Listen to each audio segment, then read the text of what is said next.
Hello viewers, இன்னைக்கு நம்ம பார்க்க போறது Demon Slayer episode 59 part 1.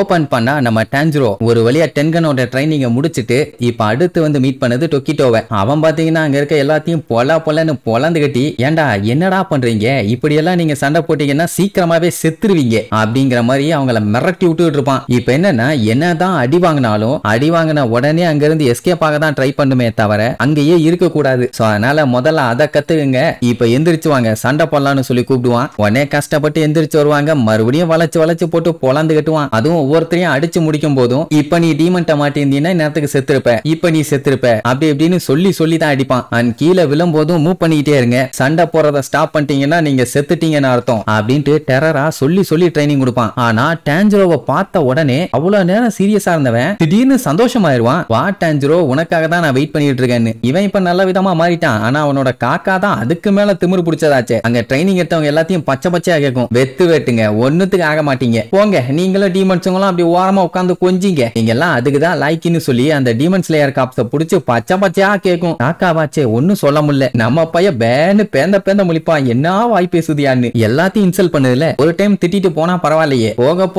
அவங்கள பின்னாடி விரட்டி வந்து திட்டும். நம்ம பையன் டொக்கிட்டோவை மீட் பண்ணி பார்த்து ரொம்ப நாள் ஆச்சு, இப்போ உன்னை பார்த்ததுல ரொம்ப சந்தோஷமா, அதுக்கப்புறம் என் கூட வான்னு சொல்லி கூட்டு போவான். அதே நேரம் இங்க ட்ரைனிங் எடுத்து நொந்து போனவங்க எல்லாம் வேர்வை எல்லாத்தையும் கிளீன் பண்ணிட்டு இருப்பானுங்க. அந்த நேரத்துல கூட அந்த காக்கா விடாம வந்து கழுவுன்னு கழுவி ஊத்துது. இங்க டான்ஜிரோவை டொக்கிட்டோ தனியா ஏதோ ஒரு குடோன் மாதிரி ஒரு இடத்துக்குள்ள கூட்டு போவான். அங்க பாத்தீங்கன்னா கனமோரி இருப்பாரு. அவரை பார்த்தவன இவனுக்கு சந்தோஷம், இவரை பார்த்தவன அவருக்கு சந்தோஷம். சரி இந்த ஆளு இங்க என்ன பண்ணிட்டு இருக்கான் அப்படின்னு கேட்டா டொக்கிட்டோ நான் தான் வர சொன்னேன்னு சொல்லி அங்க இருந்த கத்தி ஒன்னு எடுத்து நம்ம டான்ஜிரோ கிட்ட கொடுப்பான். அதை அவனை ஸ்ட்ரெயிட்டா புடிச்சு வைக்க சொல்லிட்டு பேப்பர் ராக்கெட் ஒன்னு விடுவானா. அது பாத்தீங்கன்னா அந்த ஸ்வால்ல பட்டு அப்படியே ரெண்டா பிரிஞ்சு போகும். நம்ம ஆளு பார்த்துட்டு மிரண்டுட்டான், இந்த அளவுக்கு ஒரு சூப்பர் ஷார்ப்பான ஸ்வாடான்னு. இதுக்காக தான் கனமோரியா அவன் இங்க வர சொன்னதே. அதாவது இங்கே இருந்து பர்மனண்டா அவனுக்கு ஸ்வாட் செஞ்சு கொடுக்கறதே அவனுக்கு இப்ப வேலை. கொஞ்சம் யோசிச்சு பாருங்க, ஒரே ஒரு கத்தி செஞ்சு கொடுக்குறாங்க, சண்டை நடக்குது, கத்தி மொன்னே ஆயிருது, அடுத்த கத்திக்காக மறுபடியும் போய் நின்றுட்டு இருக்க வேண்டி இருக்குது. சோ அதுக்கு பதிலா அவனை இங்கேயே கூப்பிட்டு உட்கார வச்சு நீ பாட்டு கத்தி செய்ப்பான்னு அவனை செய்ய விட்டுட்டா அவன் பாட்டுக்கு 4-5 கத்தியை ரெடி பண்ணி வச்சிருப்பான். அதுல ஒரு கத்தி எடுத்துட்டு போய் டேமேஜ் ஆனாலும் டக்குன்னு அடுத்த கத்தி எடுத்துட்டு போய் ஈஸியா சண்டை போடலாம். இந்த மேட்டர் ஆக்சுவலா மாஸ்டர்ட்ட போய் சொல்லியிருக்கான், அதான் ககையாகிட்ட அவரு உன் இஷ்டத்துக்கு என்ன பண்ணுமோ நீ பண்ணு அப்படிங்கிற மாதிரி சொல்லியிருக்காரு. அது மட்டும் இல்லாம இவனுக்கு ஸ்வாட் செய்யணுங்கிறதுக்காக இப்படி ஒரு இடத்தையுமே செட் பண்ணி கொடுத்திருக்காரு. அவரு உடம்பு சரியில்லாம இப்ப அவரை பத்தி தான் அவர் ஃபோக்கஸ் பண்ண வேண்டிய நிலைமை. பட் அந்த நிலைமையிலுமே அவரு இவங்கள மதிச்சு இவங்க மேல ஃபோக்கஸ் பண்றாரு.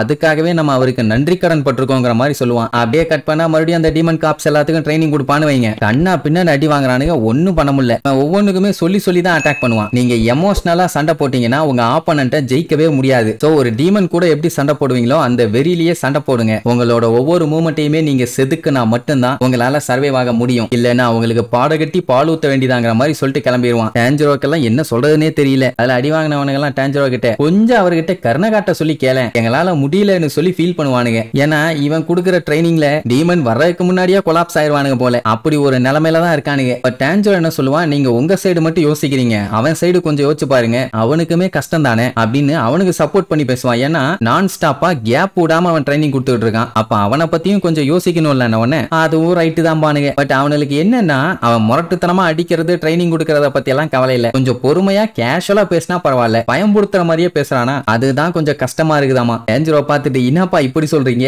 அவன் முன்னாடி இருந்ததுக்கு இப்ப எவ்வளவோ பரவாயில்லப்பா, இதுவே பரவாயில்லையா, அப்ப விளங்குன மாதிரி தான் எல்லாம் மூஞ்ச தொக்க போட்டுருவானுங்க. அந்த டைம் அவன் எங்கேயோ வெளியில போவானா, இந்த டைம்ல இவர் கரெக்டா எங்கேயோ வெளியில போயிடுறாரு, எங்கன்னு தான் தெரியல, மேபி நைட்டு டின்னர் சாப்பிட போறாரா இருக்கும் அப்படிங்கிற மாதிரி சொல்லிட்டு விட்டுருவானுங்க. நம்ம பையலுக்குமே டவுட் லைட்டா இருக்கும் எங்க போறான் என்னன்னு. அப்படியே கட் பண்ணா இருட்டாயிருச்சுன்னு வைங்களேன். ஒரு டைம் 2 டீமன் ஸ்லேயர்ஸ் பாத்தீங்கன்னா இருட்டுக்குள்ள செக் பண்ணிட்டே வரும்போது மூத்தரசந்துக்குள்ள இருந்து ஒரு கண்ணு மட்டும் வெளியில வந்துச்சு பாத்தீங்களா, அது அவனுக்கு நோட் பண்ணாம போயிட்டானுங்க. இப்ப பாத்தீங்கன்னா 2 கண்ணு வரும். அப்ப அப்படியே போக்கஸ் பண்ணி கேமரா அந்த மூத்தரசந்துக்குள்ள கொண்டு போறானுங்க. பார்த்தா உள்ளுக்குள்ள 1000 கணக்குல கண்ணு வந்துகிட்டு இருக்குது. யார் இந்த வேலையை பண்றான்னு பார்த்தா நக்கிமேங்கிற டீமன், அதான் அந்த இன்ஃபினிட்டி கேஸ்ல மியூசிக் வச்சுட்டு உட்கார்ந்துட்டு இருப்பாளே அவதான். இவ என்ன பண்ணிட்டு இருக்கா, இங்க செக் பண்ணி முசான் கிபுட்சுஜிக்கு அப்டேட் கொடுத்துட்டு இருக்கா, யார் யாரெல்லாம் எங்க இருக்காங்க, நெசுகோ எங்க மறைச்சு வச்சிருக்காங்க அப்படின்னு கண்டுபிடிக்கிறதுக்காக இப்படி ஒரு வேலை. அப்ப நம்ம டொக்கிட்டோ அங்க இருந்து எங்கேயோ வேகமா போறத அப்படியே லுக் விடும், வேற ஒண்ணும் பண்ணாது. ஆனா இப்படி பாக்குறத அவன் எப்படி நோட் பண்ணாம இருந்தான் தான் தெரியல. சரி எப்படியும் ஒரு பெரிய கலவரம் இருக்குது, எந்த லெவல்ல கலவரம் நடக்க போகுதுன்னு